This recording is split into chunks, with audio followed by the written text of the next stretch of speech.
What is up, dudes and dudettes, and all our comrades in between? This is The Rad Left with James and Casey. Today's episode is brought to you by the Left Behind book series and subsequent movies.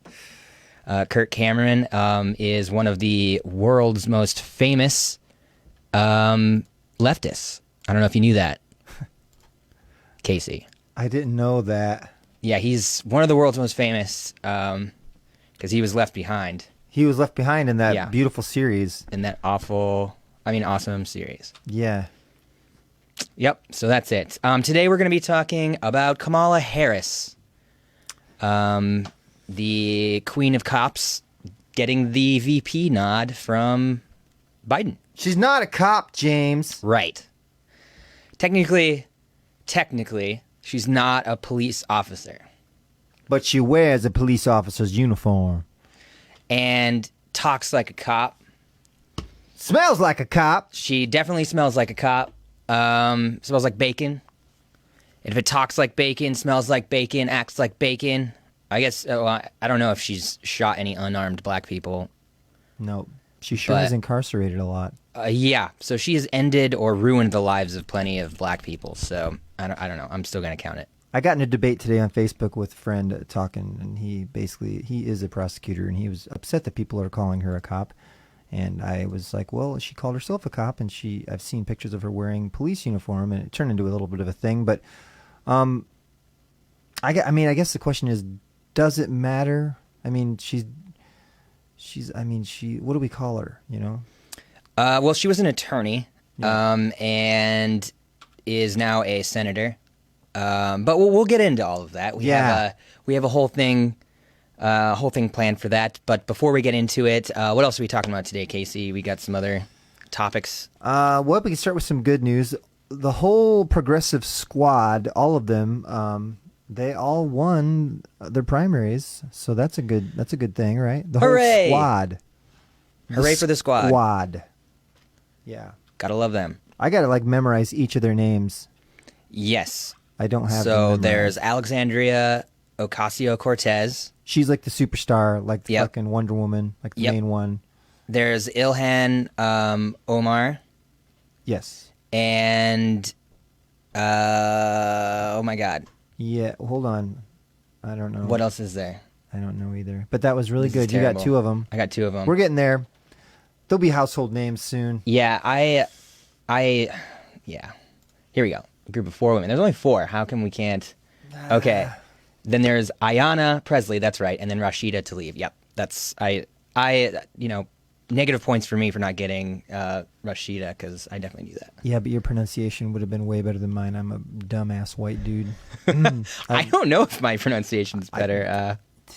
Sounded good to me, but once again. Yeah. I got the Ocasio-Cortez. I got that down. So. Yeah, that took me a while. I just go AOC. Yeah. I mean, it's easier for white folk. Yeah. I mean, most people, you can't even remember their one first name. I mean, she's got 3. Imagine that, 3 names. That's too many. That is too many. What is she, an actress or something? Or a serial what is she, killer? a serial killer? Yeah. God damn it. And then what? Trump wants to be on the Mount Rushmore, but I say it was better as a mountain anyways. Why don't we just get rid of all the faces? Yeah. Why do you gotta do anything? A mountain is perfect. Yeah. It's God's creation. Just leave the fucking thing alone. We don't need that mustard stain. Technically, Trump is God's creation too. Oh, that's true. Or I guess we could say the devil's creation. I don't know if we want to blame the devil for something like that. It seems more like a God thing to do. He's the savior of the children. Haven't you been following #SaveOurChildren? I haven't, but we should definitely explore that hot pile of trash. That's going everywhere with the certain types of people. Luckily, you don't seem to be knowing about it because you don't have dum-dums on your timeline. Yeah, I'll be honest with y'all. I know that it gets a lot of flack for people who unfollow or unfriend people for their political opinions. But I'm of the belief that if you don't think basic human rights, are a basic human right, that's not an opinion, really. That's kind of it's just a hot garbage personality flaw. Yeah. And I don't have time for that. I just don't. And I want to give my support and encouragement to everybody out there who feels the same way as me, but seems to get bullied by people who think that, oh, we can have differing opinions. An opinion, for those who don't know, is like, I like ketchup on my macaroni and cheese. Right. I like pineapple. I think pineapple on pizza is good. That's an opinion. Right. Because it's subjective. Racism shouldn't be an opinion. It's not. It's not. Black people are less than white people. Yeah. Is not an opinion. That's wrong. Also, ignorance isn't really an opinion. It's a lack of information, I think, right? Absolutely. It's either willful ignorance or like environmental, where that's what you were taught and it's kind of all you know. Yeah. But yeah. No bueno. It is not good for the whiteys out there. He was speaking in some foreign tongue. I don't know what that was. No bueno. It's a terrorist code, actually. No bueno. It actually means kill whitey. Oh, good. I'm gonna kill all the white people I see. Remember that SNL skit? No, I don't. You'll love it. We'll have to watch that. Old, like maybe the first episode or so. Really? Definitely the breakout for gonna mess up his name right now. Morris. Jim Morris. The original. I'm listening to a podcast about Jim Morrison. The original person of color, but I'm missing his name. Morris. Like the first person of color on SNL? Yeah. Not the world's first person of color. No. Not the original. That'd be black weird man. if the first person of color was on SNL. Yeah. Then. I mean, is it really that weird though? Because Jesus was white and an American. That's true. If you're a Mormon. Yeah. Or a moron. Oh shit! Shots fired. Man, come on. I'm wearing sunglasses today. That means I'm ready to take some heat. You're not going to see the emotion in my eyes when I'm hurt by what you say. Eric Kudla, he commented. I'm going to see if we can get comments on the screen right now, see what that looks like. Hey, we got it. Oh, wow. That's cool. So Eric Kudla says, love the squad. So thanks for joining us, Eric, and we agree with you. We love Thank the you, squad. Eric. And in fact, you know what? Like it. You get it. Love it. We love you too. You know, if somebody out there, one of you great graphic artists out there, could make me a picture of the squad, like in superhero form, I'll pay you heavily. Heavily. We'll talk prices later. I like that on my wall. Yeah, that'd be great. All right, guys. Well, today let's just get into the meat and potatoes of what we're talking about. And so I think the format going from here is going to be we're going to like pick a main topic, discuss that at length, and then we'll kind of have like an intermission where we'll have ads. And then when we come back, we'll kind of have like a more free form. We'll talk about some more of the subjects and more in depth on some of the subjects we brought up earlier, and then converse with you lovely people. We'll get into a heated argument about voting blue no matter who. Yeah, I'm sure, because that seems to be happening every episode. Yeah, and that's fine. But yeah, drum roll for today's topic. The Queen of Cops, or as I labeled my document online, I called it ACAB, but with a K. So all Kamalas are bastards. Yes. All right. So Senator Kamala Harris was San Francisco's district attorney, then California's attorney general from 2004 to 2015, where she ran on a platform of being a progressive prosecutor. But like many centrists, turned out to be slightly less horrible, but mostly complicit, especially when it comes to America's intense prison industrial complex. Mm-hmm. So I don't know if you knew this, Casey. I'm sure you did. But America has the largest prison population of any country, despite only having, I believe the last estimate was 4% of the world's population. I heard that, and I heard like 80% of them are people that can't pay their bail or fines. Yeah. And they're just sitting there awaiting trial. Trial. Yes, that is true. And the reason for this, one of the many reasons, is because a lot of them get used for labor, basically, at slave wages. We're talking about like, we're talking about like $1 or less per hour of work. Major corporations all over the world, multinational corporations, make use of this. Alex Jones was right. It is a prison planet. Yep, Alex Jones is right about most things. Here's a hot take. He's right about most things. The frogs are making us gay. God damn it! I don't even know. God, someday we just got to show that clip.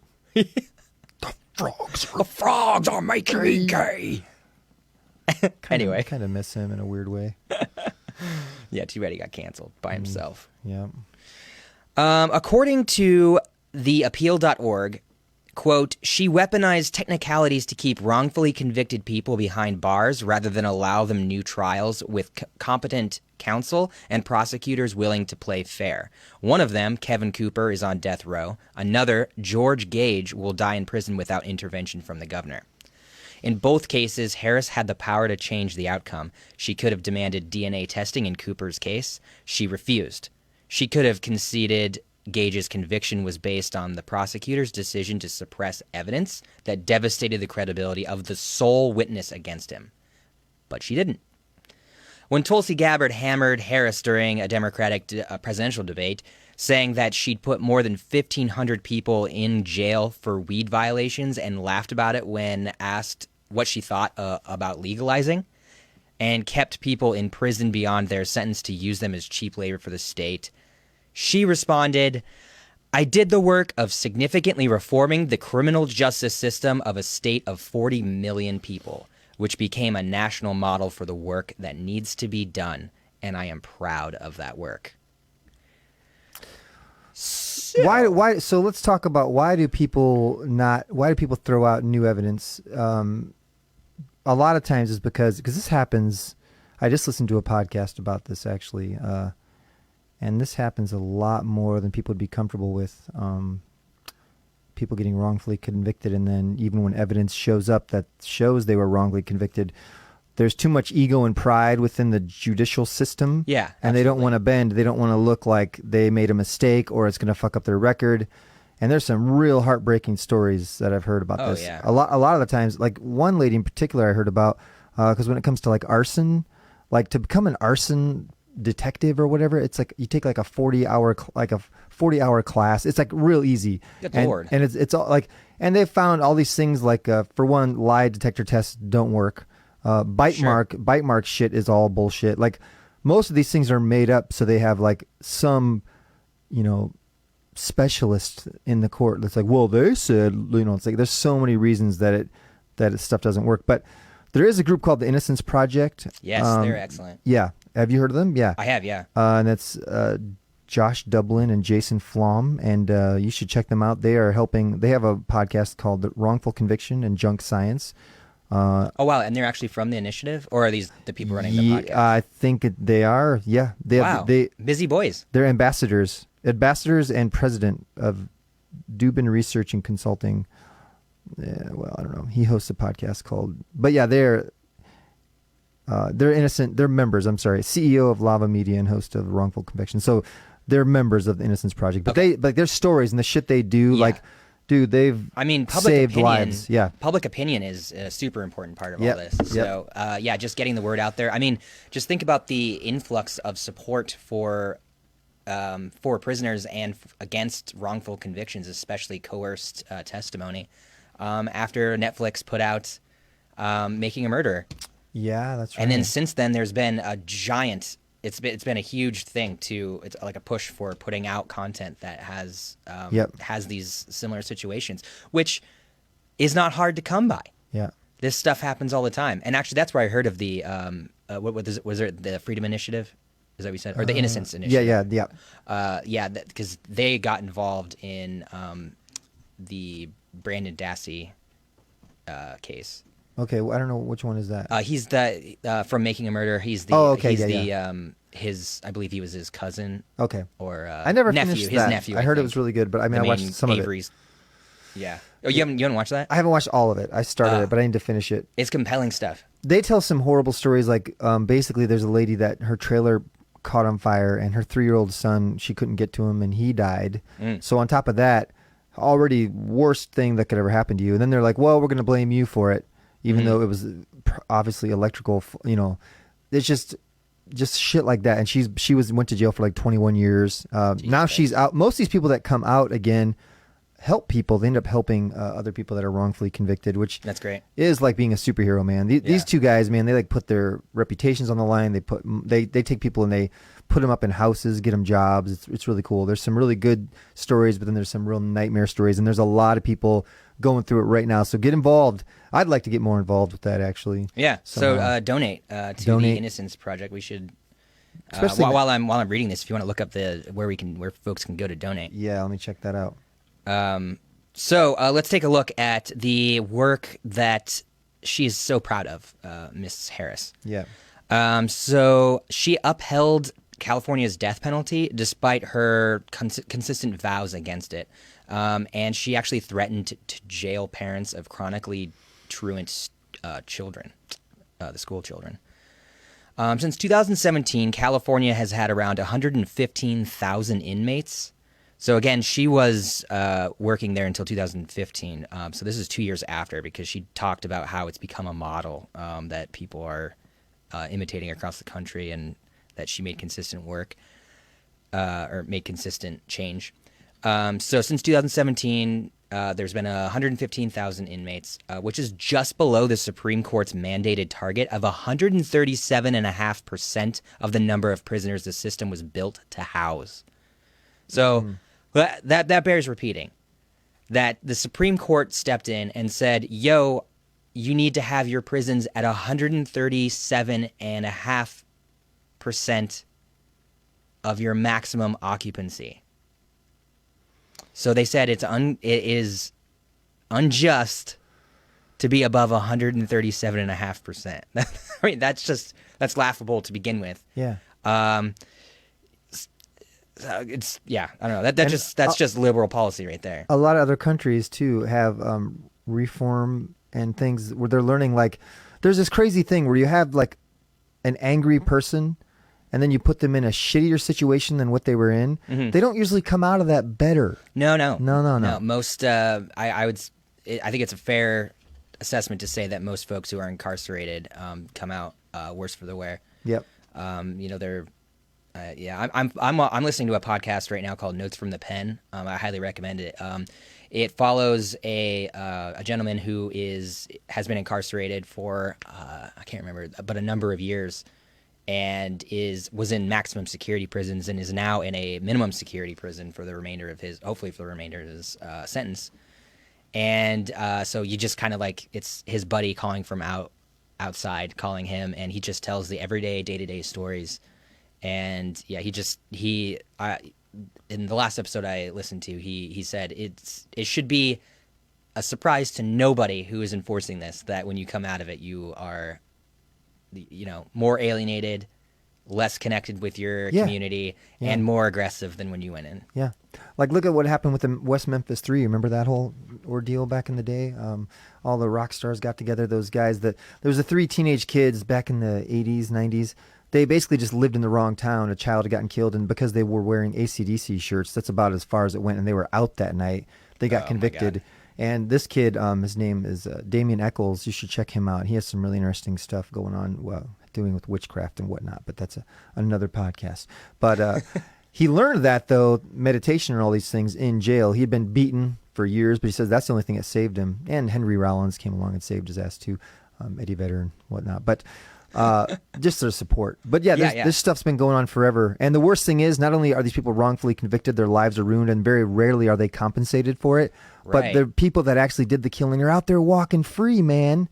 They're free. So there's more chance for them to come get you. Yep. And this could happen to anybody. I mean, wouldn't you say this is kind of happening to some of our protester friends right now? There's a lot of people that are being convicted of, of lawful protest. I mean, they're going to jails and getting fines and all that shit, right? That's going down? Yeah, absolutely. Yeah, and who knows? I know that the folks that were on the lawn of, my God,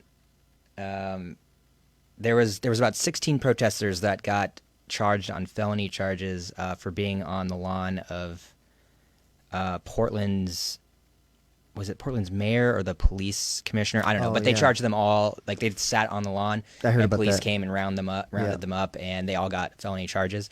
Luckily, those felony charges were dropped. Yeah. But, still, the fact, Yeah. Because going to jail right now, I don't know if you know that, but right now it's maybe even a death sentence. Right. Yes. That could be a whole other podcast for sure. The coronavirus in the prison system. Yeah, it's awful.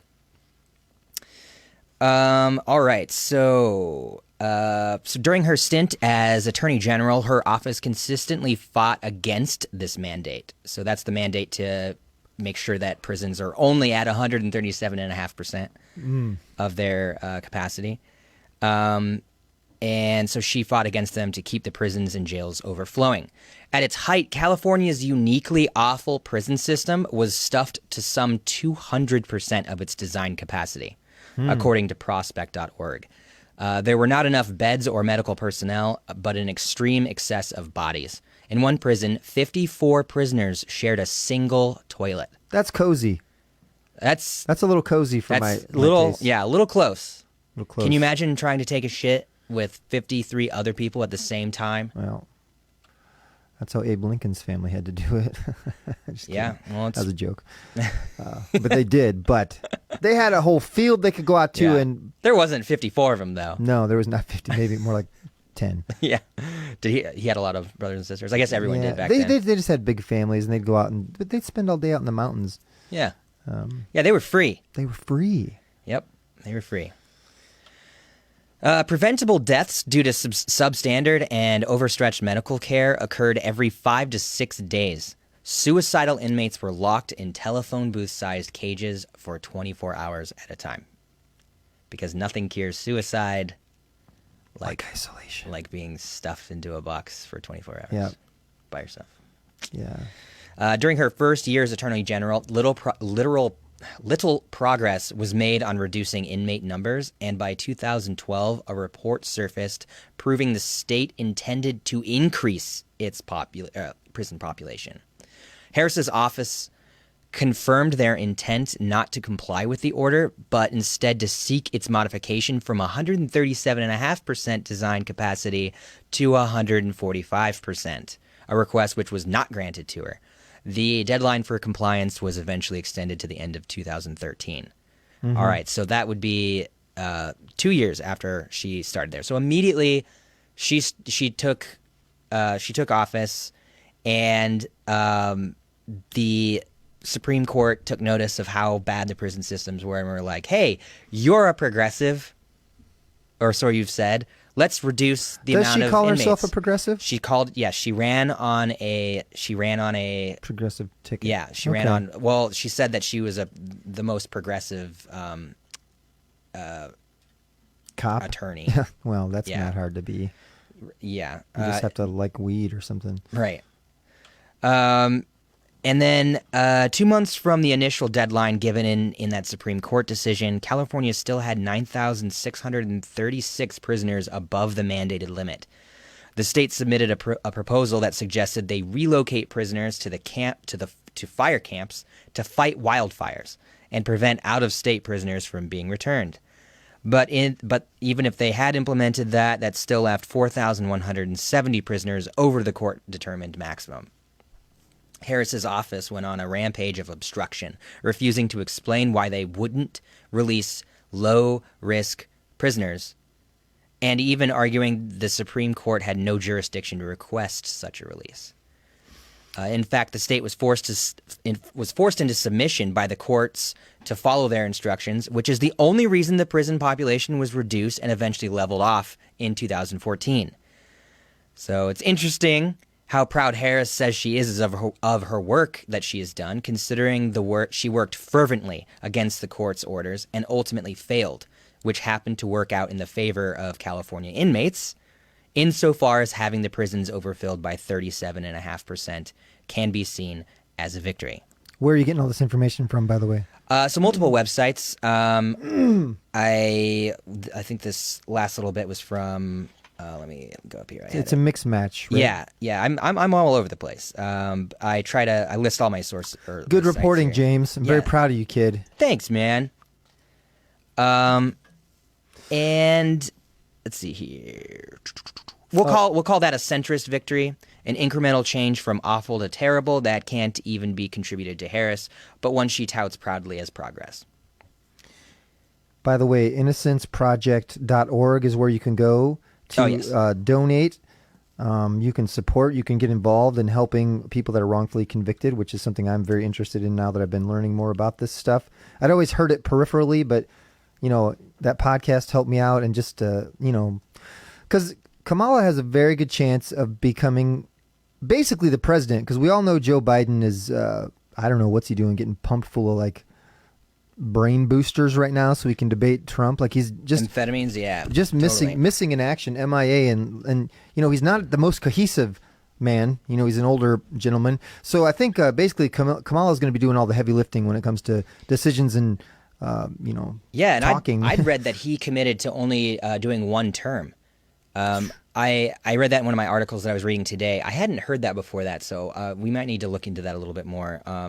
But if that's the case, then this is going to be the most important thing that's happened here, because Biden is, going to be out in one term, and that's going to leave the ticket open to Kamala to run against, like, as a kind of incumbent. Like, she'll have like the same momentum as an incumbent would, potentially, at least almost as much as an incumbent. Which is going to be an interesting thing because, in that case, she would become the country's first woman and black and Indian president. I like that on that level of things, but that's definitely significant. That's identity politics. Yes. And it's a strange thing that Biden did that anyways, where he said, my vice president's going to be a woman. I think he said it's going to be a woman, most likely a black woman. Where it's like, well, shouldn't it be the most qualified candidate that you're picking? Not based off, because he was obviously pandering to the progressive crowd, and that's great. But it's just a weird thing to say, I think. It's kind of a weird angle to take. Like I know what y'all want. It's like, I'd still rather have health care, Joe. Yep. If it comes down to it. Or marijuana. I don't care what race. I don't or... care what race the person is who's giving us health care, higher education, raising taxes on the rich, all of the leftist demands. I don't care what color they are. I mean, it's such a liberal idea to be like, oh, let's have a diversity of people who are oppressing us. Yeah, yeah. And that is that comes in the perfect form of Kamala Harris. That is almost to the letter Kamala Harris. So in our comments, we have a question from Beverly who asks, where can I find these podcast recordings so I can share them? They are the exact talks my brother and I have daily, and would love for him to hear them. He doesn't use Facebook. And so, Beverly, for your information, you can find them on almost any podcast service. I use Google Podcasts personally. Yeah. Thank you, by the way, Beverly. Thanks for listening. Yeah. And she's talking about ours, right? She wants to hear our stuff, is what she's saying, or I think she was talking about the Notes from the Pen. And, okay. Your podcast. Yeah. Well, shoot. Thank you, anyways. And then Eric followed up by saying that he said he listened to the speech today and didn't almost throw up as much as a Trump speech. So I have low bar there, Eric, but yeah, that's good. And here's the thing about Kamala: like, I don't detest her as if she's like some kind of evil maniac, or has as severe a history of like I was gonna say crime and punishment, law and order as Biden does. Only because she hasn't had as long of a career, but and she seems to be much more well-spoken, but again, those are like liberal attributes that I don't know are. She won't be as embarrassing for sure. Yes, and correct. It's going to look good. It looks good for us. Yeah, but I mean, I have an article. You're still going, right? You still got more? Yeah. Okay, cool. So Today, black people make up less than 6% of California's population, but 29% of its inmates, according to the State Department of Corrections and Rehabilitation. By contrast, white people are 37% of California's population, but just 22% of the state's prisoners. So that's pretty fucked. This is just one aspect of her policies, however. She also has a history of protecting cops by refusing to investigate the murders of unarmed citizens by police. After Ferguson, she flat out refused to address pleas to investigate a series of police shootings in San Francisco where she had been the district attorney, saying it was not her job.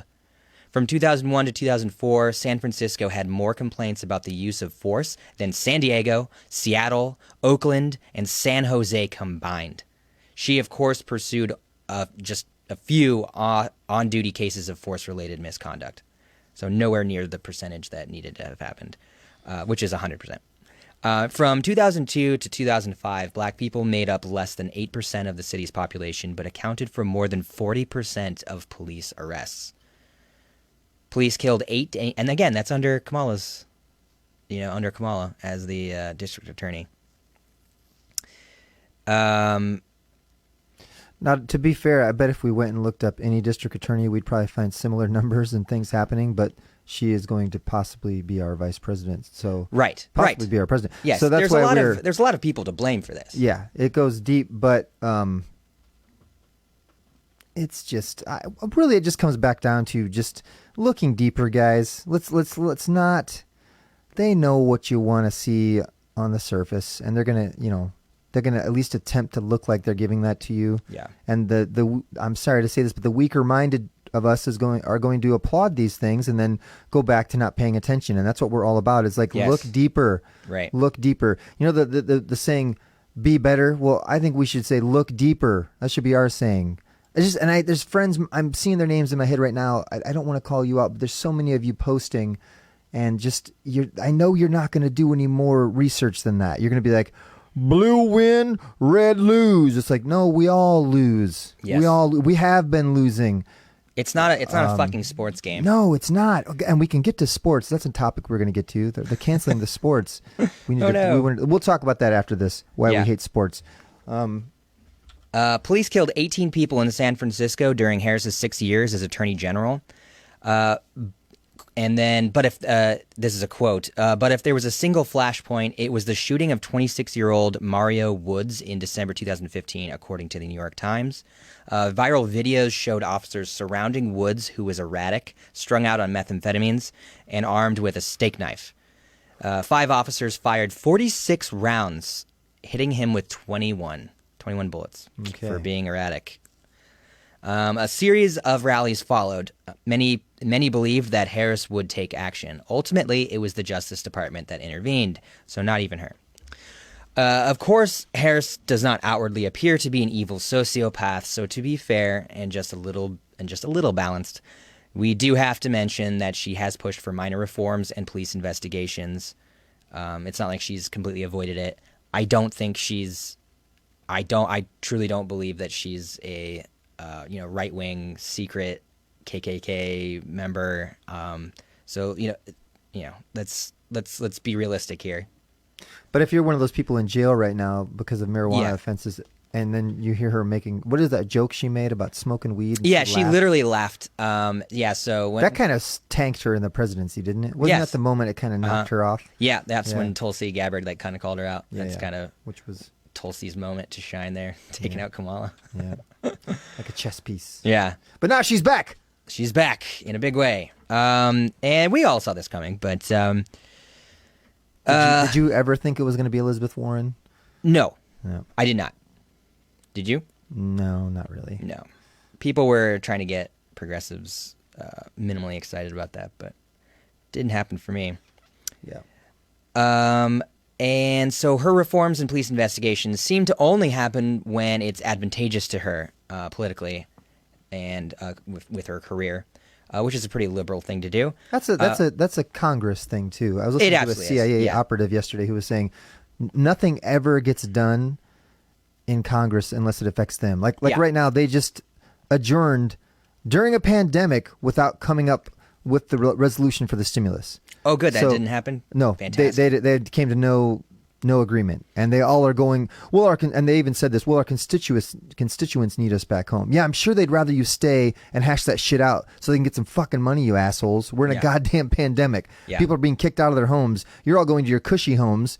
And I'm sure one of your many. Yeah, one of your many. And I'm sure you're going to be going around shaking a lot of hands during a fucking pandemic, asshole. Yeah, Trump probably will. Constituents don't care if you're at home. They No. don't even. They don't notice if you're at home or if you're in D.C. Exactly. What a great time to take a vacation. Yeah. Fucking they do nothing unless it affects them. Which brings us to an earlier point. Mm-hmm. I really understand the French Revolution. You know, it's like that makes sense. Sometimes that's the only way you can get things done.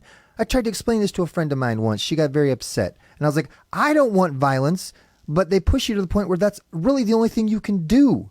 I want violence. This guy wants violence. Your body, when it breaks down foods, or when it's fighting off diseases, like that's a necessary violence within your Yes. body for the whole, to betterment for the whole of your body. And sometimes that shit has to go down. Yep. Yeah. I mean, this undying faith in the electoral process is foolhardy at best, in my opinion. I mean, Brainwash. if we had the legitimate, stopgaps in place to, actually make change, to even have a Right. system where we can make change. But the funny thing about this country is it was kind of built to make it so that radical change can't happen. Right. So only incremental change can happen, and there's this weird thing where it just seems to be happening in one direction. We go 2 steps toward the right, and then 1 step back whenever we get a Democrat in, get a liberal in there. And we know voting actually would work, or they wouldn't put so much money towards stopping certain people from voting. But they know they also have all those stops and spots. So it's basically they're pointing at a car that doesn't drive, and they're saying, get in the car and drive it, guys. You got a car to drive. And then people keep getting in the car and being like, man, this thing just won't run right. But we're getting in the car and trying. It's like, no, stop trying to get in the fucking car. We got to burn the car. Yeah. You know what I mean? Yeah. Until you burn the car. We have the ability to build a new car. Yes. Because we're the people that build your fucking cars. We Yeah. should just build it without them. We don't need their fucking permission. Exactly. What is that thing? Billionaires need us more than we need them. Oh, yeah. Absolutely they do. How does a billionaire get their money? He never made me fries. Through the labor of the people they employ. Nope. As authoritarian dictators of their little mini empires. I like that. Yeah. Poetic, sir. Thank you. So only after winning the election for Senate did Kamala begin to investigate Kern County Sheriff's Office and the Bakersfield Police Department, which, is arguably a good thing.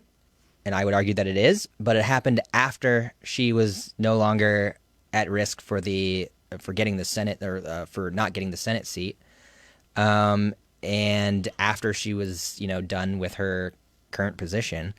So officers, and in those departments, officers had been involved in multiple, and this is how the New York Times phrased it, deadly shootings, but we here on the Rad Left call that murder.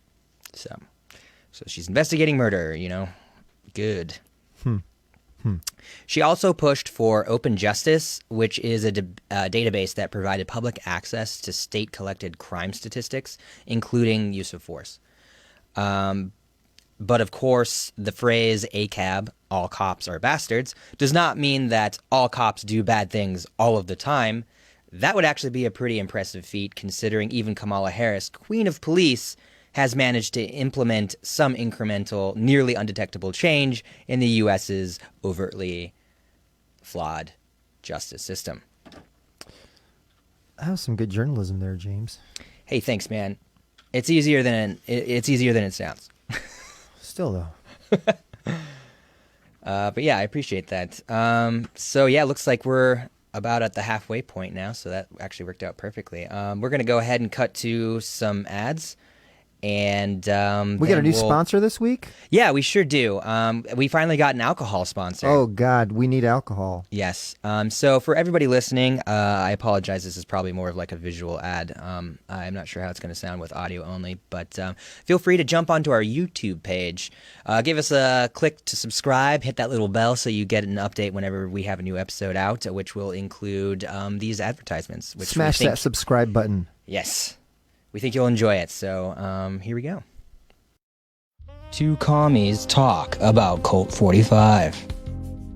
When owning the libs is tastier with a boot in your mouth, Colt 45. For when the anti-fascists are the real fascists.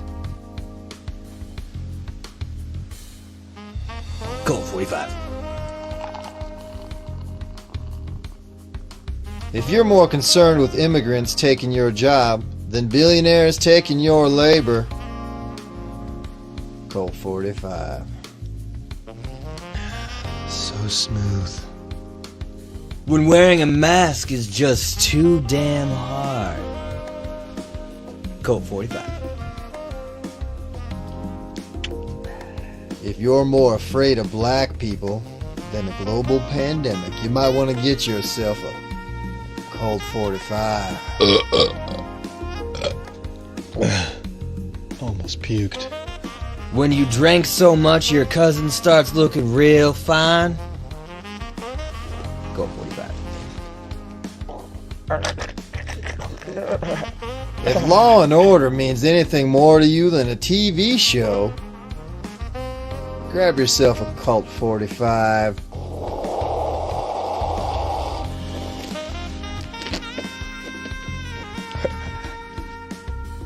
When you win every Facebook debate with zero sources. Colt 45. If you call yourself a Christian but think Jesus was white, Colt 45.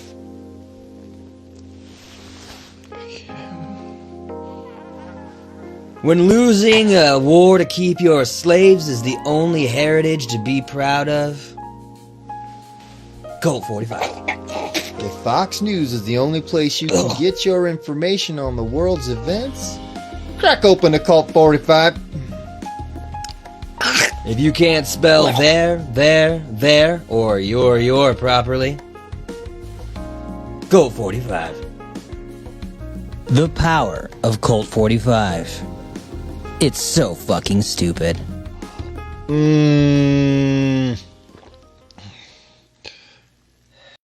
Hey there, my name is Christy Johnson Sadler, and I'm the Paranormal Hypnotist. I teach people how to connect with dimensional energies and explore hidden knowledge and memories to create positive change in their life. And I'm Alex, the not-so-important co-host and half-hearted audio engineer with an eager ear for the paranormal. Do you like listening to scary stories around the campfire?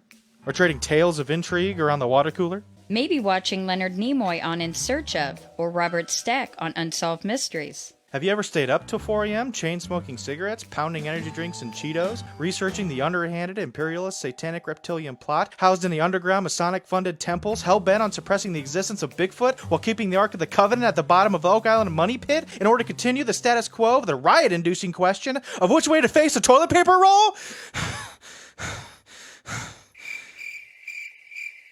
Wow. All that from around a campfire, huh? I think you need some new hobbies. Don't tell me what I need. All I need is to get into Camp David, then find out who has the key passes to the Dolce Bay. He'll be back. Catch us every week on the Supernatural Tendencies podcast, where we'll cover oddities, conspiracies, and things that go bump in the night. See you soon.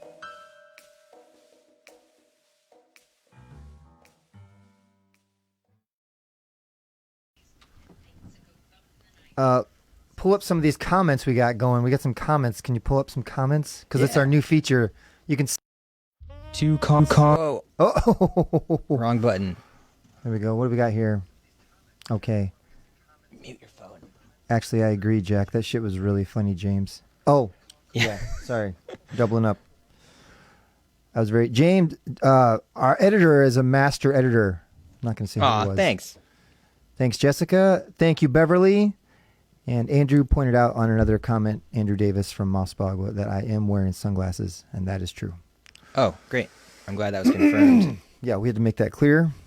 We try to add the funny in there for y'all. Guys, thanks for commenting, and please continue commenting. We're going to have phone call-ins soon as well, and we're going to have our first guest. What is it, coming up Monday? On Monday, yes. We're going to have a great friend of mine. I am going to ask how they want me to introduce them, so I'm not going to say who it is yet. But we are going to be talking about the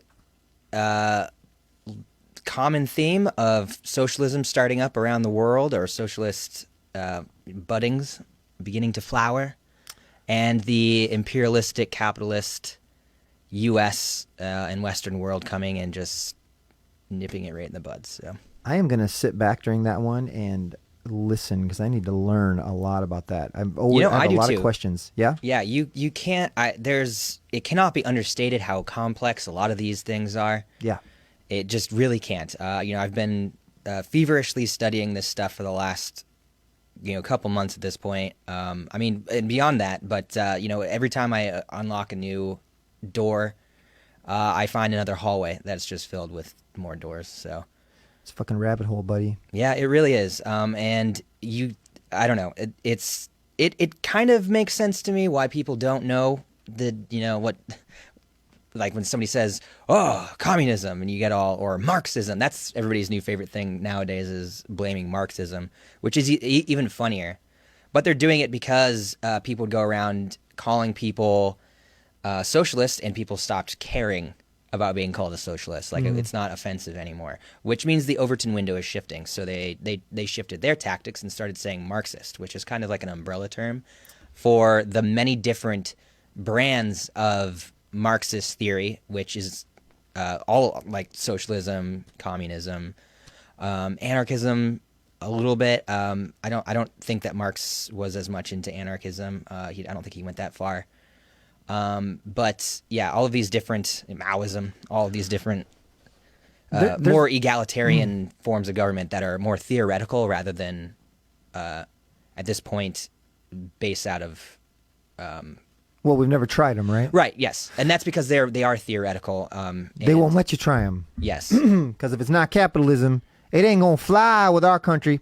Yeah. Or nationalism. There is a very good debate between Jordan Peterson and a smart guy. I can't remember his name. Nice.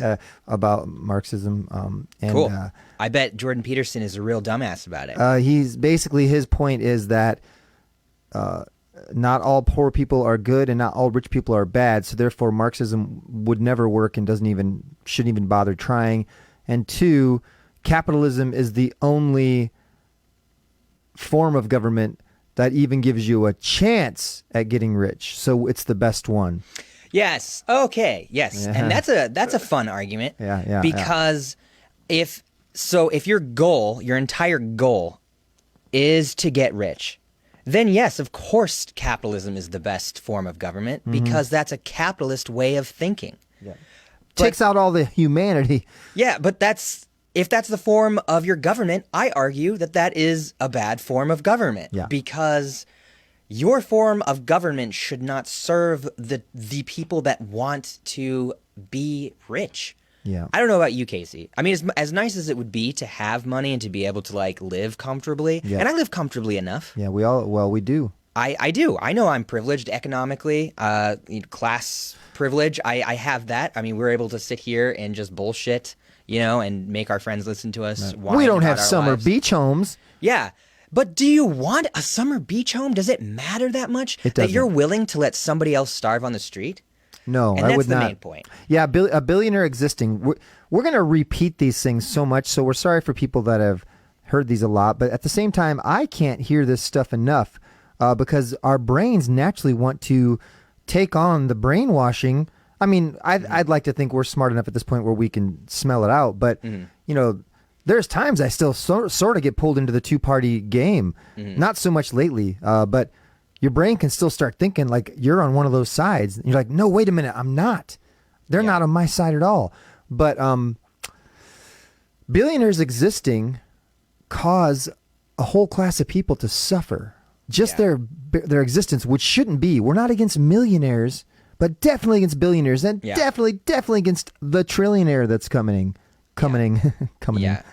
I mean, and in my ideal system of government, and I believe that this would be a little bit more on the socialism side, and well, not my ideal, but one that's more practical and just kind of makes sense to me. I even explained this to my grandma because she was like, well, what do you think the ideal form of, government should be? And, I'm looking around and I'm saying, well, how about, because I personally don't believe that laziness, because it's always going to come down to this. This is always going to be their argument.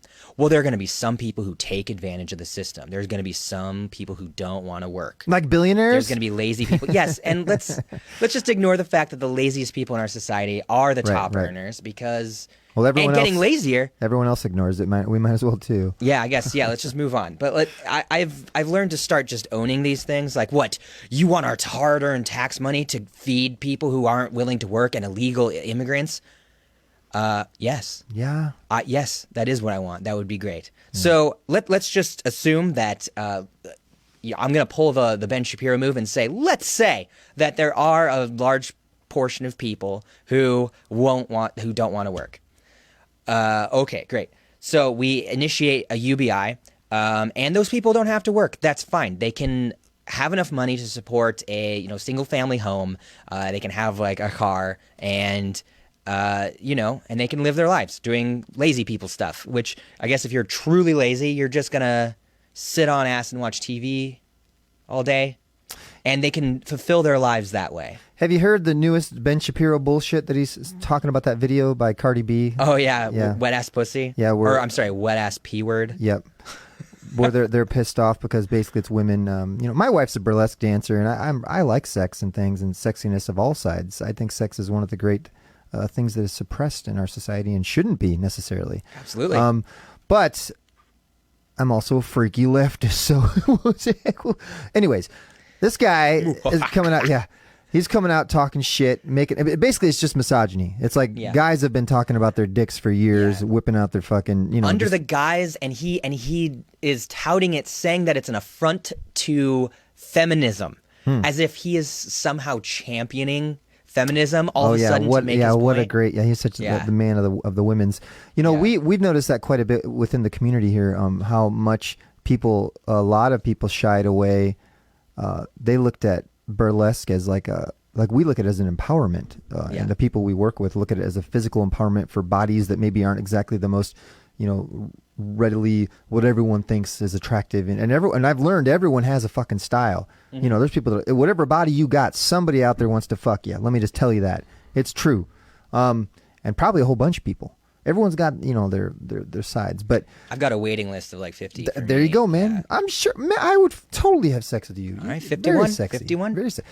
But it was just weird how much the music community and stuff sort of bulked. I thought like rock, this is gonna take off like wildfire. I mean, it's people like this, right? And some music with it. No, quite the opposite. Everything was very conservative. A lot of bars are very conservative. It's just a very strange thing to encounter, and we still deal with it. But yeah, that mindset's out there, man. People are very conservative and uptight about themselves, and just. Well, I mean, even liberals often start taking conservative sides because they're afraid to be criticized by the conservatives, and they think that they can't get anything passed, so they have to side with the conservatives. And then they get things passed, but they also always seem to be conservative policies for some reason. I don't know why. That's a big thing, too. People being in classrooms, I hear this more and more, where like if there's a group of people and they're all agreeing on something, especially if it's in like sort of a schooling setting, you're not going to raise your hand and contradict what everyone else is saying, even if you're believing it, because it's just not worth it. You're going to get squashed down by the majority. And that tribalism just needs to be, we need to just cut the tribalism out, which brings us back to the whole communist. I would argue that we should stop using the tribalist way of thinking anyway. Yeah.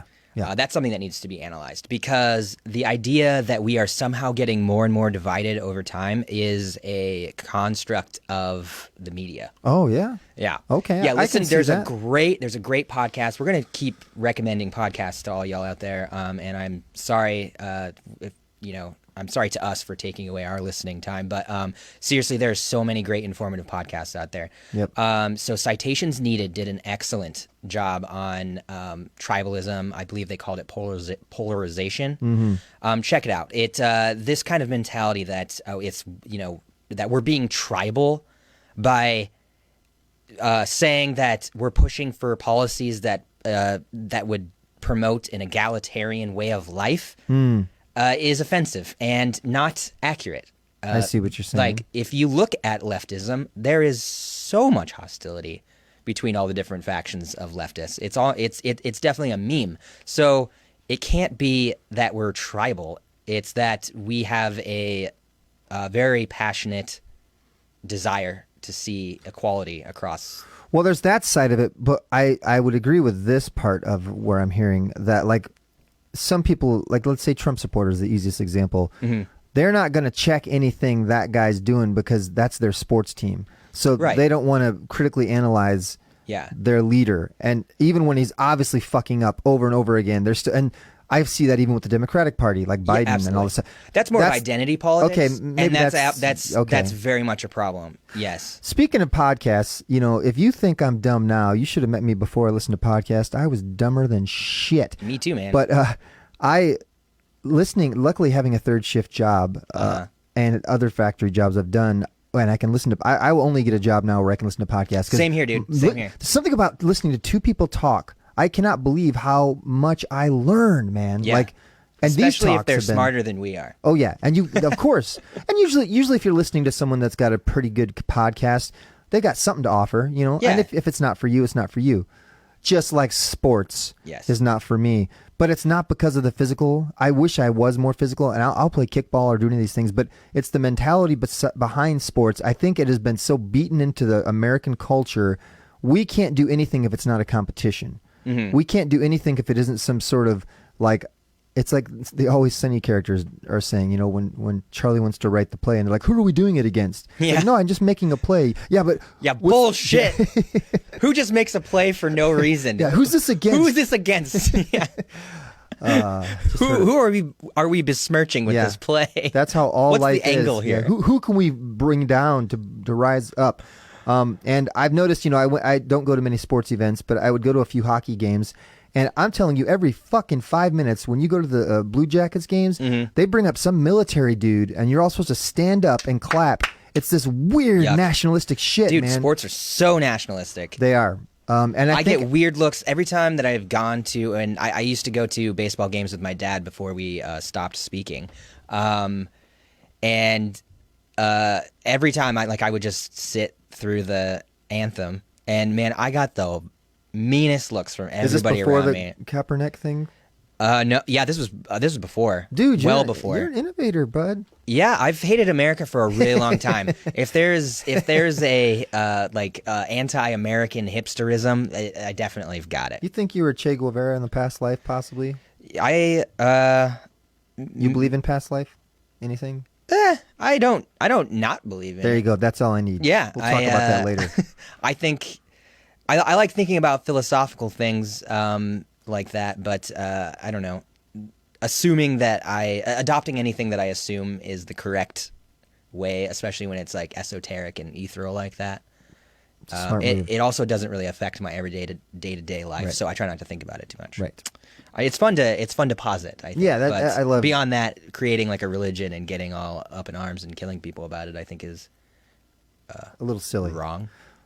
I like to think about and talk about conspiracy theories, but I don't act on them. Yes. Like this whole Save the Children one. You're not trying to start a FEMA camp right now? No, I would like to have my own bunker, though. Yeah. Yeah. Are you a prepper? I mean, I got some food stocked away. I wouldn't mind just having it, but then again, Yeah. what do I want to live for?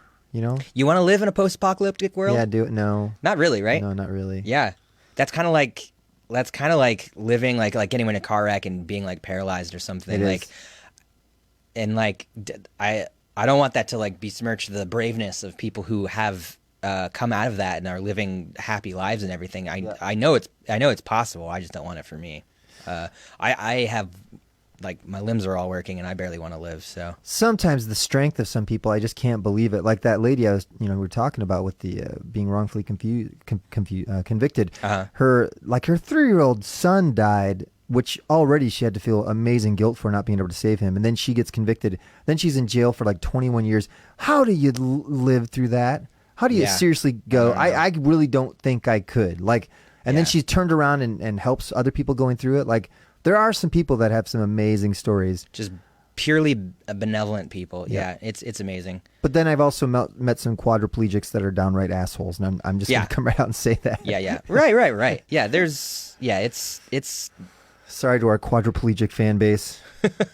Yeah, I mean, there's assholes everywhere. They are. It doesn't matter your color, creed, religion, sexuality. You can be an asshole. What were your sports experiences when you were younger? Did you have any? Yeah, so my dad is a sports fan, a Republican, an accountant, and a very highly religious person. So I'm sure he'll be coming up a lot for the shaping of my personality being as much the opposite as possible. Can we get him on the podcast? Oh, God, no. No. I'll do it. I'll do it without you. Yeah. Yeah, I could not be there for that one. I'll edit it and just cry the whole time, but yeah. It'll be the opposite of the Duncan Trussell one. Oh, God. Yeah, so he really wanted me to be a sporty. So baseball seemed to be the thing that I was naturally good at. Oh, so he pushed you like Emilio Estevez in Breakfast Club, man. You were pushed. And Emilio Estevez in Mighty Ducks. Oh, and you were actually good at it? I was pretty good at it, actually. What's funny is we figured out, like, I accidentally batted. We were trying to figure out which way that I bat best, and we went back and forth, and apparently I'm a switch hitter, so which means I can bat on. Thank you for telling me. Right? Yeah, I know. I just saw you the blank stare, like, yeah. What does that mean? You're bisexual? You're a switch hitter?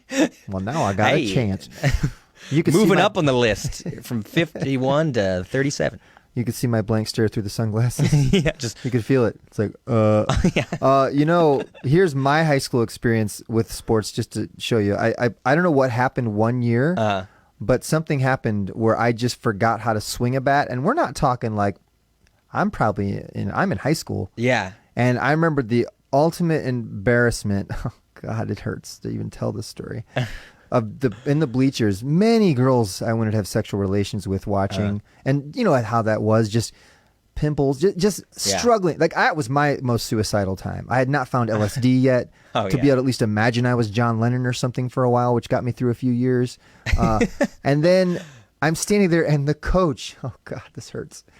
The coach had to come up behind me, like in that scene from Happy Gilmore. Like, oh no! And he had to fucking show me. It's all in the hips. And just, I remember it's all in the hips. The looks of the faces of the people. And I never got picked for any team, but I swear to God, that's not even why I don't like sports. Yeah. I can respect people that are good at stuff that I'm not good at. Yeah. I had no interest in going there. Mm-hmm.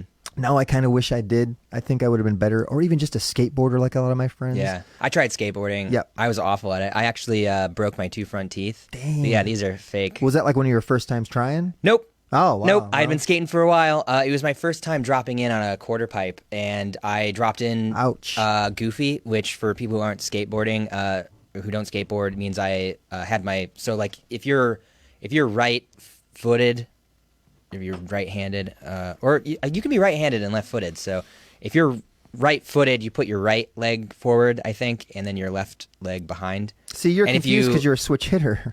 So, well, see, that's the thing. I think I'm a switch skater too, but I just never practiced doing it backwards. So I dropped in for the first time ever backwards. So my all my weight was on my lead foot. Ouch. And I just leaned back and I just ate the ramp and shit. It felt like. The way that I can describe this is taking 2 pieces of chalk and smashing it against some concrete, and how that like crumbly feeling. Yeah, it just like crumbled. I lost my first 2 teeth in a weird way too. It was actually, I lost them both together. I wasn't in high school, thankfully, but I remember chasing someone as acting like a dog as a little kid, and I bit on the back of their pants when they didn't know because I thought it'd be funny to look like I was a dog, and they yanked away from me and ripped my teeth out. Oh, Jesus. Yeah, and after that joke was over. I'm screaming with blood all over my mouth, and I can't remember the rest. Yikes. Aliens came or something. My parents got divorced. I don't know. Unlike most people, going back to sports, unlike most people, actually really enjoyed gym class. Nightmare for me. Yeah. See, that's how most people who don't like sports are. I loved it because I would very actively and aggressively play the sports badly.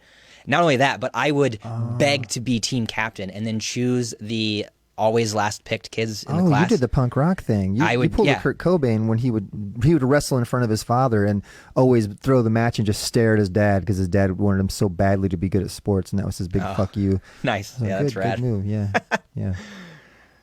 Yeah. So I'd pick all of the kind of nerdy girls and the Nice. and the kind of queer guys. That You were like the fucking king of the outcasts for the. You were like ultra indie music for sports or something. I don't know how to say it. Anyways, that's Well, I cool. tried. That's a cool move. I like that. And That then, would've and made then it just better. kind of like when somebody would like kick a ball into their own goal or something, I'd be like, "Fuck yeah, MVP!" See, that's awesome. We had no one like you in our school, so I was alone and scared, and I needed you. I needed you desperately, James. I would have picked you. Thank you. And you definitely would have. I would have been your number one last pick. Number one last pick. Yep. Yeah. Casey, go over there and try swinging a bat for half an hour. All right. So to talk about sports today. Oh yeah, they're canceling them all. Oh no, they're canceled. All sports. Oh no! And the people who are the most mad about it are the people who refused to wear a mask so that we didn't have to get to this place. Yeah, you're right. And Oopsies. They always destroy arts things. Yeah, it's like shut the fuck up. We've been our music venues have been closed this entire time, and there's no sign they will open up again. No sign. Because they don't have anybody advocating for them. And we're all silently crying, but we're finding ways like this to be creative. Yeah. Okay? I'm painting, and it's actually been wonderful to paint. Yeah, I saw one of sports. your last paintings with the eyes all over it. It was really cool. I'm trying to, man, see, I have to compare myself to someone way better always, so then it gives me some, that's unhealthy, they say, to do that, but I find it, like, I want to be Alex Gray. You know who Alex Gray is? Yeah. Oh, that's what I was thinking of, the Tool artist. Oh, yeah. Oh, God, I wish I was even. His stuff is so mathematically perfect when you look at it. Fractals. It, like, fucking just makes your third eye fucking come. Yeah. But, like, I'm not there yet. My stuff's very dirty, but the thing is the act of doing it, though. Yeah. Just getting in there and... Man, it feels good. Yeah. Time slips away. I forgot how great it felt to just get lost in something. Yeah, get lost and there's music. I still practice. You still play and stuff, right? You're still doing something. Barely, man. I mean, I barely played before this when I was being a musician. I'm self taught at the guitar and bass and not self practiced. So admittedly, I'm awful at what I do. I just really like songwriting. And I like recording a lot. And I do like playing live. I'm just not good at it. And I don't practice enough. And I know that's like selfish for my other bandmates and for the people watching. But, I don't care. I like it. It's fun. And I have a good time. And if it seems like I'm not having a good time, it's all part of the act. Then, yeah, right. I mean, it's just... And even if in the moment I'm mad at myself for fucking up, it's still a good time. And... That's the whole thing for me. I don't care if I'm technically proficient or if I'm blowing people's minds. So I try to do that in other ways by having the most amps that I can. I don't know if everyone goes to watch entertainment for that reason. I mean, right. there's I think musicians do. Yeah, but that's most of our fan base is other musicians. So. You're very entertaining in a way where when I saw you guys. It was nothing I'd seen before, and I was instantly interested. It was not. I hate when I can see something and I can trace it back to its origin instantly, or you can see what someone's trying to be, or you're like, oh, you're going for this market. I mean, that's cool, but I'm already bored. Sorry, right? I'm already bored because we've heard it before. Yeah, we've been there. What's the point of this? And I get it. We all want to make a living, but you can make a living like The Cure. No one sounded like The Cure, and then they were The Cure, and now they're The Cure. Now everyone wants to sound like The Cure. There's a lot of bands, Beastie Boys. There's so many bands, I'm sure, that can do it. And I really have come, as I get older, I just only kind of respect and want to spend my time with that kind of thing. Yeah. And you were definitely in that list of people. No, thanks, man. I can't tell what your proficiency is. Really, I really can't tell if you're good or bad or what that even means. That's another trick, is to write music that is so not interesting, just constantly changing. Yeah. That you can't really tell if we're off or not, because we write parts that are in like we have one song that we played at Comfest that I think is the show you're talking about. That we have one part that's in like 13/8. Damn, that's cool. Yeah. So it's like, how can you tell if we're fucking that up? I mean, I can. Right. Well, yeah. There's that whole thing, but I would never. Yeah, I liked it. It was a great vibe. No, thanks, man. Our whole tactic is always just make a different song that's so different sounding that they forget the last one, whether they liked it or not. You guys put on a hell of a show, man. I have a blast every time I see y'all. Especially, I think the last time I saw you, and this is kind of sad, but was last Comfest, I think. I think that's when I saw you. Yeah. Every other time that we were like, oh, when's your next show? We've both been playing on the same night. Yep. So, and because that's how often shows happen. Can you believe that? I know. Remember that when that used to happen? Jesus. I remember I'd go to Space Bar and I'd missed you guys. Like, damn it. But it was still cool to hang out with you. Oh, yeah, that's right. Yeah. that was good to see you guys that night. Then you guys just kind of disappeared all of a sudden. Or you did. We do that. I think Jessica's still there. She does. I'll pop in and out because I have that little triumvirate. Like, I'll go see what's going on at or I used to go see what would go on at Bossy's, go to the arcade, come back. I'm very ADD, so because also I have this weird fear that the longer I hang around with someone, I'm going to annoy them or make them. Yes. So I guess it's like an inbuilt thing where it's just like, if I can. Social anxiety. Yeah, Ooh, there's fun. that. Oh God, I'll walk away from people in the middle of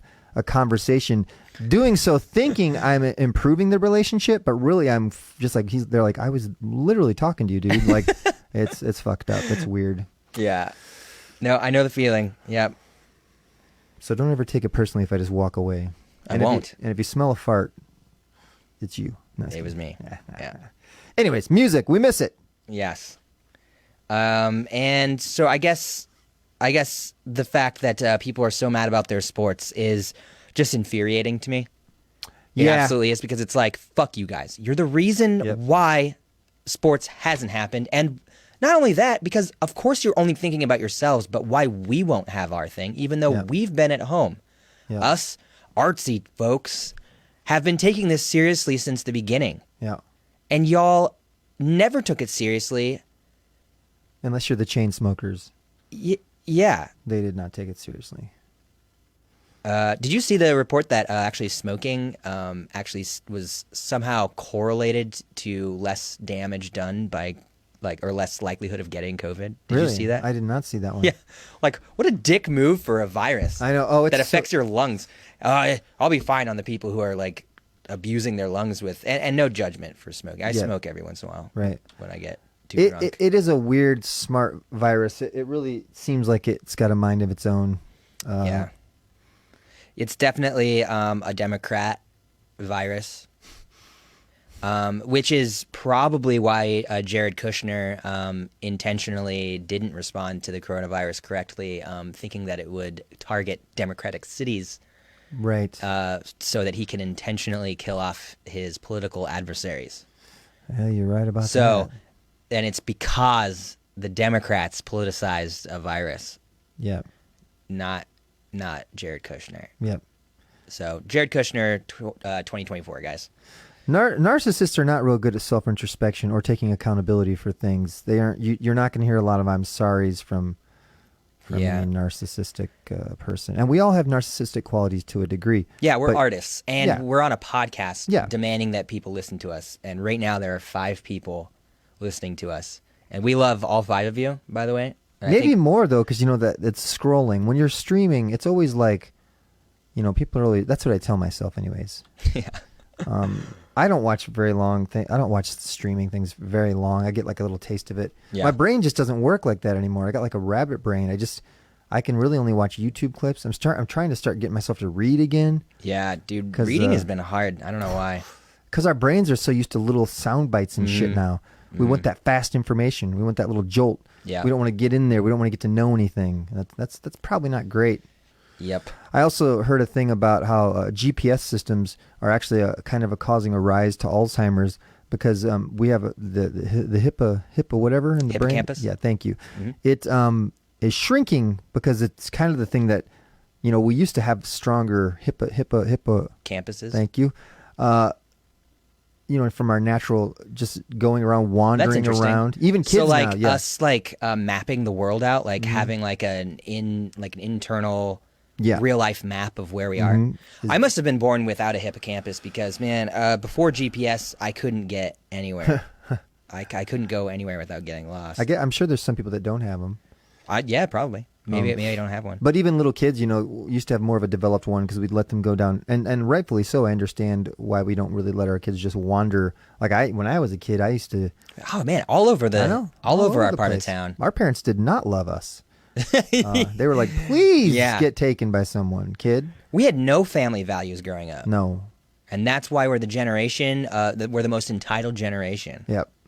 Well, I'm older than you, so I'm the most do nothing. I'm from the slacker generation. Yeah, you're generation Y, right? Yeah, we're right in the middle of the boomers and the millennials. Yeah, so you have the most annoying qualities of the boomers and the millennials. Yeah, and we try to act like we don't have a dog in the fight. Yeah, because we're lazy as shit. Yeah, but secretly we wish Kurt Cobain had never died. I less than secretly wish he had never died. I mean, do you think Courtney did it? I do, yes. So do I. Thank you. Yes, I do. Yes. This goes out to my homie Lou. Fuck you, Lou. He gets so mad every time I bring up that Courtney Love did it. Here's what makes there's the whole movie Soaked in Bleach, which unfortunately I was friends with some of the producers on there and found out they're super duper conservatives, which killed a lot of that. Oh, really? But have you ever watched Soaked in Bleach? Mm-hmm, yeah. Okay. What did you think of it? I thought it was pretty good. Me Very too. compelling arguments. I mean, those are real taped audio messages, and some of the shit she's saying, I know she likes to spew, but even if you cut out all the very likelihood that she killed him or had him killed or whatever, the fact that some people I know, some girls hold her up as some feminine icon drives me nuts because she punched Kathleen Hanna in the face, lead singer of Bikini Kill, a true feminist icon in my opinion, and also another girl that was a girlfriend of Kurt's, she's a Facebook friend of mine too. God damn it, she's a singer-writer. I'm forgetting her name right now. Chased this girl down the street. This girl was topless because she had been changing. Courtney ripped off, all because she used to date Kurt and Courtney was jealous. Chased her down the middle of a street in L.A., threatening to kill her. I mean, Jesus. Let me tell you, that is a well thought out human being. Like, that person knows what they're doing. They definitely would not kill someone for a bunch of money, which they totally got. Yeah, after learning that Kurt Cobain was going to leave her. Yeah. Yeah. Doctor to suicide note. Or doctor to fucking breakup note to the band, I think it was. Yeah, I think he was leaving the band too, maybe. Oh, was he? Apparently. He was going solo? He wanted to, because, I mean, looks like Dave and Chris were pissed because he was doing too much heroin and all this shit. And so I understand why they would not want to maybe play music with him. Heroin's a rough one. Yeah. Anyways. I want to turn it over real quick to the folks watching. What do you guys think about Kamala? Get at us. We want to hear what you think is in store for us now that Kamala Harris is the VP, and what kind of effect that might have. Everybody was really worried about Mike Pence being the vice president, because he's such a just asshole about his religion. He wants to rehabilitate LGBT folks, and is just really obsessed with gay sex, like most of these evangelical folks are. Other than his handling of the being put in charge of the coronavirus task force or whatever at the beginning, honestly, I haven't really heard much from Mike Pence. I know, he's just kind of disappeared. Yeah, he hasn't really. I mean, I am under the opinion that he was put on the ticket just as a nod to the moderate Republicans anyway. Yeah. That he was just like a concession for normalcy. Not a real strong character there. No. But, we haven't heard from Biden either. Where the fuck is Biden? Biden's always gone. What's he doing? Like, really, what is he doing right now? Isn't it important? Shouldn't he be out, doing stuff? I mean, he did make the VP pick, but... Yeah. I'd say it's a good move for his campaign to keep him out of the limelight, because every little thing he is going to do now, and it seems like anytime he's allowed to talk, you're not black if you don't vote for me, or whatever he said, or the shoot him in the leg, not the heart. Every time that he talks, he says something that becomes like a new slogan for his shit-ass campaign. He had another one, too. I can't remember what the fuck Yeah, it what was the most recent one? I don't know. Oh, fuck, does anybody remember? You talk, I'll find it. Yeah, it's just asinine. Yeah, and then after 28 days of silence during the whole like Black Lives Matter thing, this was just like a couple weeks ago, he said that all anarchists should be arrested. So, yeah, just pouring more gasoline on that fire. So, yeah, suggesting that somebody with a political ideology, because that's what anarchy is, that they deserve to be arrested. So he's creating, I mean, I essentially the same divide that Trump is. Obviously, Trump is a little bit more aggressive about it and actually calling for violence of his fans against protesters, which is more serious.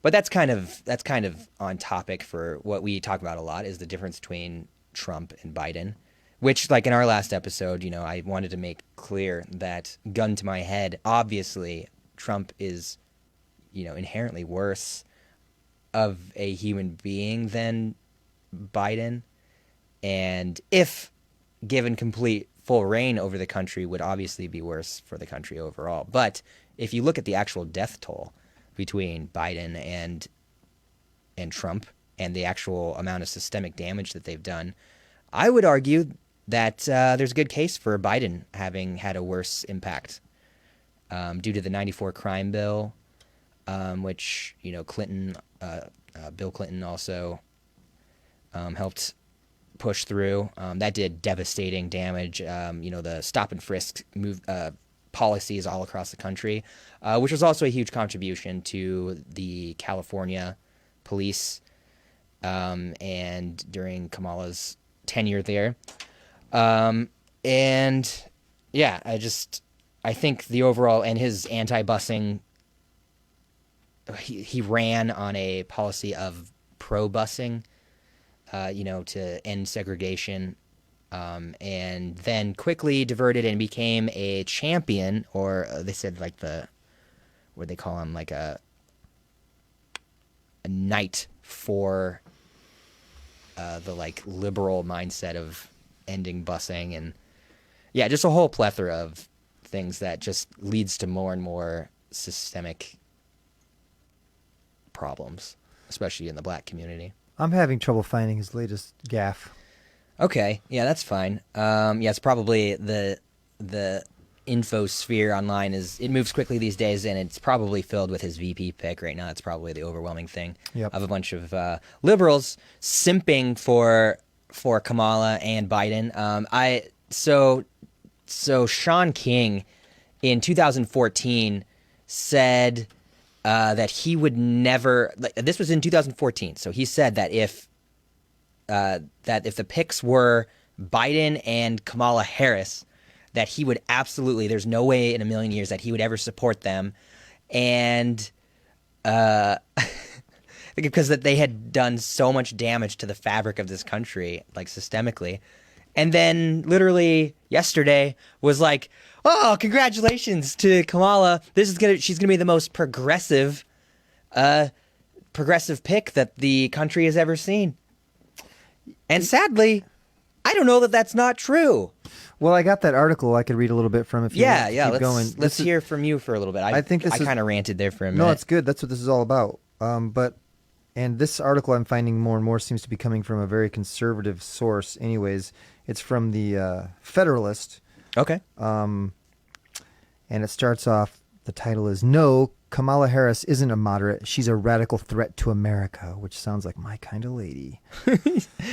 Yeah, I mean, this goes to that meme, that like meme page that is like, I wish Democrats were as radical as conservatives describe them as. Mm-hmm. You know what I mean? I know. Like Laura Ingraham describing Biden as a socialist, and his socialist policies will destroy America. It's like, oh, if only. That's one thing I think we're going to learn a lot from our guest is how much you can call something, and that thing not be that thing. Yes. And how much people get caught up in the name. Like we've said this many times, but we live in a quote unquote democracy. Yeah. Trump's a Christian. Communism, Bad.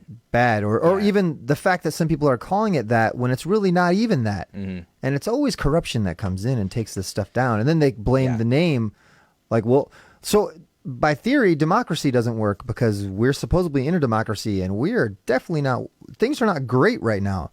So yeah, but you ignore that. You can easily obfuscate that point by saying that it's not because of the system, which is doing exactly what it's intended to do. Yeah. We're the richest country in the world. Yeah. And even though we're seeing the massive failings, like systemically, this pandemic has showed us exactly how not the richest country in the world we are. Yes, we house and allow the richest people in on the planet to live here. You know, for the most part, they're all here. Yet, where are they? The idea is that in a capitalist society, that the richest among us will take care of the rest of us, and that we don't need regulations because the rich people are benevolent. But what we're seeing is kind of more of like a feudalist idea, which, you know, it definitely comes along with the push of fascism, which is rejecting the Enlightenment thoughts of egalitarianism and pushing more toward what we're seeing, these lords that we are subservient to the whims of these ultra rich people in this country. And that's where you get the Sean King thing, because now there's all these online personas and we all have one. And so and everyone feels like their voice is the one, you know, that is supposed to be heard. So everyone feels they need to have an opinion. This aggressive certainty. Yeah. So Sean, right there, even though you've just shown he felt very, very strongly against this not long ago, has now apparently completely changed his tune, or he just realizes he has a very strong voice on media and he has to have an opinion, and he chose the safest route that'll give him the less resistance. I don't know. Or maybe he changed his mind. I guess people are allowed to change their minds. We don't want to bemoan that, but that's a pretty strong fucking change. That's a strong statement to say that they are responsible for a massive hit in inequality and democracy in this country, and then to turn around and say that she's the most progressive vice president, which, again, I don't know if that's necessarily untrue. I will admit I'm very ignorant to the policies of most vice presidents because we had fucking Al Gore. Yeah. Right? There's no way that she's more progressive than him. Well, this guy still seems to think so. The New York Times characterized Harris as a pragmatic moderate. In an additional Harris announcement for the Times, Jonathan Martin and Astrid W. Herndon refer to Harris and Biden as two moderates who share center-left politics. Yet an analysis of Harris's voting record in the U.S. Senate, as well as policies she has proposed, reveal quite a different story. Her position form an agenda nearly entirely in lockstep with the radical leftist ideology that has taken over the Democratic Party. Indeed, if Biden wins the 2020 race for the White House, Senator Harris will find herself in a unique position to pose a genuine threat to the value that built the United States of America. So according to a detailed assessment by VoteView, Harris holds a voting record farther left than 97% of Democrats in the 116th Senate and more liberal than 99% of the... I'm thinking this is probably all bullshit. Harris has stated that illegal... I hope that's true. Right. She's apparently stated that illegal immigrants in the United States are not criminals, which defines both logic and traditional definition of standard English words like illegal and criminal, and once likened U.S. immigration and customs enforcement officers to members of the Ku Klux Klan for having the temerity to enforce the law. Yeah, but it's not about enforcing the law, asshole. It's about how you enforce it. During a Democratic primary debate, Harris raised her hand in support of a government-run health care plan that would have taxpayers covering illegal immigrants. In an interview with CNN's Jack Tapper in 2019, Harris made it clear that she would be opposed to any policy that would deny in our country any human being from access to public safety, public education, or public health, period. Harris was a co-sponsor of the utterly insane Green New Deal, a co-sponsor to Sanders' Medicare for All scheme to socialize America's healthcare system, and is on record advocating a repeal of the 2017 Republican tax cuts that helped create the conditions for the booming pre-pandemic American economy. And led to the post-pandemic GDP? Or is that not? That's not going to be attributable to the tax cuts for the ultra rich.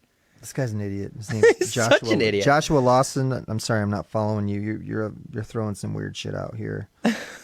He's a graduate of Queen's University as well as Hillsdale College. All right. Well, we should set fire to those institutions. That was dumb, but that's one point of view. Some people think of her as very progressive, James. Frighteningly so. Well, when it's progressive to think that everyone has rights, even people who have admitted or been charged with a crime, when that's the radical point of view, then yeah, I feel like most of humanity is radical. Yeah. I like humanity. I mean, I like trying to help humanity. I don't know. There's a lot of bad stuff going on. Yeah. Yep. I like about 3 people. Well, that's enough to believe in the sanctity of human life, right? Yeah. As long as you surround yourself with only those 3 people. Yeah. You get like a good positive feedback loop, and those are the feedback loops you want to get into. Yep. Mm-hmm. But speaking of feedback loops, folks, follow us on Facebook. We're just the Rad Left on there. Follow us on your favorite podcast providers. Give us a subscribe on there. And follow us on Twitter. We have no Twitter followers, which is embarrassing, but I'm also very terrible at Twitter. I'm trying to get better, but give us a follow on there so that we have a reason, so I'm not just tweeting into the void, which is also fine. I'll keep doing that.